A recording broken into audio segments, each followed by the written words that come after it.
किरण सूर्य आ गए। एक जीव ने अपने जीवन का लक्ष्य परमात्मा का पाना और परमात्मा को पाकर उसी का हो गया। और हमारे प्रभु बाके बिहारी जी कृष्ण मुरारी श्री कृष्ण भगवान भी ऐसे भक्त को पाके प्रपन्न हो गए, प्रसन्न हो गए। गदगद उनका हृदय भी आनंद से भर गया। सज्जनों कहते हैं कि पितामह ने उत्तरायण में शरीर छोड़ा और उनको मोक्ष की प्राप्ति हुई।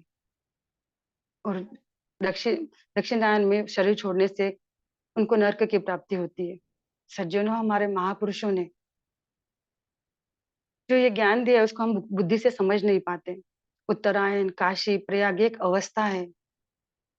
जिस अवस्था में एक भक्त अपने प्रभु का ध्यान करते हुए अपने पंचभौतिक शरीर का परित्याग करता है, उस अवस्था को उत्तरायण कहते हैं।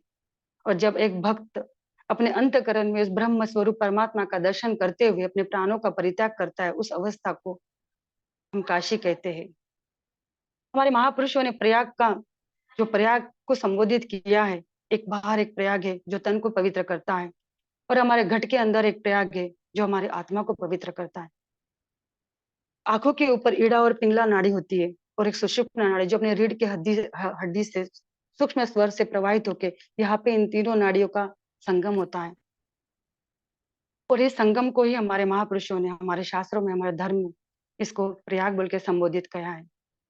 इसी प्रयाग में जब प्रकाश और परमात्मा के दर्शन एक इंसान करता है और सदैव उसका ध्यान करता है, और अंतिम घड़ी में अपने भ्रुकुटी के मध्य में इस प्रयाग में ध्यान केंद्रित करके वो अपनी आत्मा को स्नान करवाता है, तो हमारे महापुरुषों ने कहा है कि उसकी मुक्ति हो जाती है। इसमें कोई संशय नहीं है। भीष्म पितामह को जैसे अपने अंतिम समय पे ठाकुर जी बाकी बिहारी जी का दर्शन हुआ, वैसे हमें भी ऐसे ही दर्शन एक ध्यान, साधना और स्मरण के माध्यम से हो सकते हैं। लेकिन इसके लिए गुरु की आवश्यकता होती है, गुरु कृपा से ही प्राप्त होता है। और हम भी अपने अंत समय में बाकी बिहारी जी के दर्शन करते हुए हम अपने प्राणों का परित्याग कर सकते हैं। जैसे पितामह भीष्म को पाकर प्रभु भी मंद मंद मुस्कुराए और आनंदित प्रफुल्लित हो गए, वैसे हमें भी हमारे जैसे भक्त को पाके भी प्रभु आनंदित हो जाएंगे। और यही पितामह भीष्म का प्रसंग हमें संदेश दे रहा है। राधे राधे गुरु जी।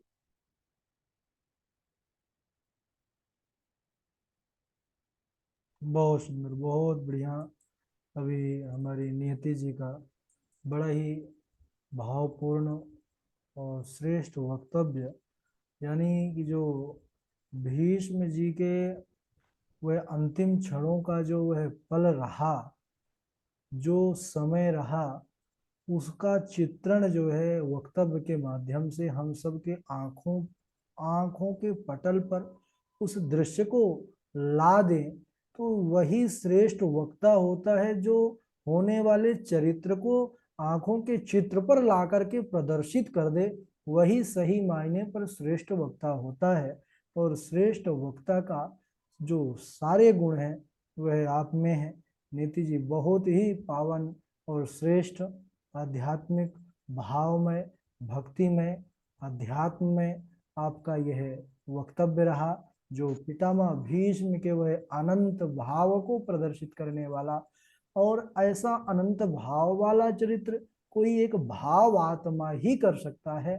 तो भगवान की और भगवती की विशेष कृपा आपके ऊपर ऐसी ही बनी रहे, और आप ऐसे ही महापुरुषों के पावन चरित्र और उस चरित्र के चित्र को, उस पल को, उस समय को सभी के हृदय पर इसी प्रकार अंकित करती रहे। निश्चित रूप से जो जुड़े हैं और सुन रहे थे, सभी बहुत गदगद हैं, रोम रोम पुलकित हो गए हैं सबके। और कई लोगों के तो प्रेम आश्रु, हर्ष आश्रु, कुछ क्या कहें, वो भी जो है बहुत बढ़िया। सूर्य जो कृपा बनी रहे। धन्यवाद गुरु जी, सभी सहपाठियों का भी बहुत बहुत धन्यवाद। हमारे झा जी कुछ कहना चाहते हैं? राधे राधे गुरु जी। हाँ, राधे राधे। नियति नियति जी करुण रस की धारा बहा दी। जी जी जी। एको रसः करुण एव निमित्त भेदा भिन्ना पृथक पृथक इवा श्रियते विवर्तान आवर्त बुध बुध तरंग मयान विकरान अम्भो यथा हि सलिल अम्भो यथा हि तत् सलिल में समस्तम। जय हो जय हो। केवल एकदम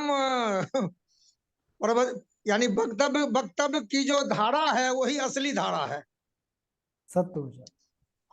श्रवण सुनने वाले और बोलने वाले यदि एक नहीं हुए तो वक्तव्य क्या, दोनों एक हो गए। सत्य विचार। राधे राधे। हाँ, हमारे डॉक्टर साहब भी बड़े प्रसन्न हैं। धन्यवाद। कात्यायनी तिवारी जी भी एकदम हर्षित हैं, प्रफुल्लित हैं। विद्यासागर जी तो कहना ही क्या, विद्यासागर जी ने तो कई उद्गार व्यक्त किए अपने कमेंट के माध्यम से। बिल्कुल रुला दिया दीदी आज आपने। हमने आपको सवेरे बोला था ना कि भाई आप रोएंगे। बिल्कुल क्योंकि हम ऐसा मतलब भाव है जैसे बीज से, और भीतर जो भाव निकल रहे हैं वो आप हृदय का भेदन कर रहे हैं। अद्भुत दीदी, प्रभु का बहुत ही चित्र ही अच्छा। ऐसा है कि जो भाव गुरुजी भाव विह्वल कर दिया और तारतम्य टूटा नहीं बिल्कुल। जी जी गुरुदेव, हाँ जी कात्यायनी तिवारी जी। भागवत में ही कहा गया है, जिसको इन्होंने आज चरितार्थ किया नियति जी ने, कि वक्ता और श्रोता दोनों कृष्णमय हो जाते हैं। और वही आज इन्होंने प्रत्यक्ष प्रमाण उसका दिया है कि वक्ता और श्रोता दोनों कृष्णमय होके एक हो गए थे। जय हो। मैं तो हो गई थी, अन्य की बात नहीं कर सकती, बट मैं तो हो गई थी। दीदी हर कोई हो गया, हर कोई, इनके वक्तव्य से बहुत कोई बहुत छूटा नहीं। शुभकामनाएं सभी कोई। आपको नियति ये जी, बहुत बहुत शुभकामनाएं। ये प्यार है दीदी आपका। हम तो आपके छोटे हैं आपसे, लेकिन ये आपकी प्यार है और आपका करुणा है ये, ताकि हमारे नहीं, अंदर कुछ नहीं, जो भी कराने वाले ठाकुर जी। बस वही जगदम्बा ही सबकी माँ की ममता हाँ बस। ही। हम तो एक उनके रूप हैं, अंश हैं जगदम्बा के, और हाँ, उसमें भी हम लोग को विशेष आशीर्वाद कि हम एक स्त्री के रूप में हैं, तो उनकी विशेष अनुकंपा ही है हाँ, हम। तो हाँ दीदी, ये बात तो एकदम 100% आपके सत्य है। और आप आ रहे हो ना वृंदावन? हाँ आऊंगी दीदी, हाँ, आ रही क्योंकि हूँ। मुझे लगा कि मेरा इंटेंशन ऐसा कुछ नहीं था बच्चा, बट मुझे कहीं ना कहीं गुरु नहीं जी के नहीं। या जो भी लगा, मुझे ऐसा लगा कि आप ऐसा बोझ और ये वो ये सब तो मेरे माइंड में चलता ही नहीं है। और मैंने तो सबसे पहले बोला था कि रूम शेयर करेंगे, और हर ये डॉक्टर जी ने भी ये विद्यासागर से बोला था कि आपके लिए सब कुछ विशेष है, क्योंकि आप सबकी प्रिय हो, और मेरा तो विशेष लगाव है आपसे। ये हमारा सौभाग्य है। ओके। ओके। चलिए, बड़ा आनंद आया और हमारे सभी लोग जुड़े